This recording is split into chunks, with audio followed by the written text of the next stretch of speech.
Hola, mi nombre es Nazar, tengo 9 años, vivo en Asturias, me gusta el senderismo y el buceo.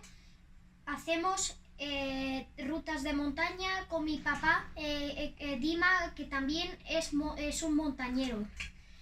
Tengo que avisar que soy un niño especial, tengo un trastorno del espectro autista, es decir, Asperger, y por eso a veces repito las frases y a veces no las pronuncio de todo correcto.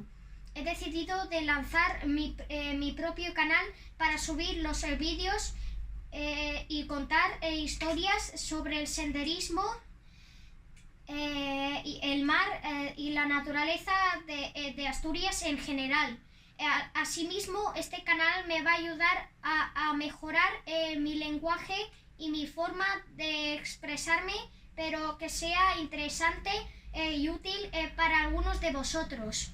Empecé con mi afición montañera en abril de 2023 y hasta ahora he subido varios picos, entre los cuales son Peña Mayor, Peña Mea, Pico Gamoniteiro, Pico Llosorio, Pico Pienzu, Pico La Mostalla, Pico Texu, Tremes y Triguero, Pico Vízcares, Pico Pierzu, Pico Requesón de Baldunes, Pico Piedrayacia, Pico Cabeza de Torneroso, Pico Turbina, Pico Mofrechu, Alto de la Casa, Pico de la Berza, Pico Corona, Peña Michu, Peña Negra y Mota Cetí.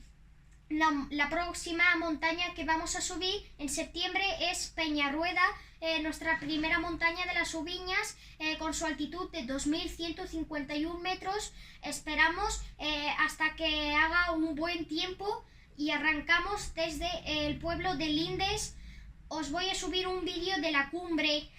También soy fan de buceo y de momento mi récord de profundidad sin equipos especiales es de 7 metros. En el futuro, si esto le pueda interesar a alguien, también voy a subir los vídeos de las playas de Asturias y otras comunidades. La vuelta al cole ya está muy cerca, voy al cuarto de primaria.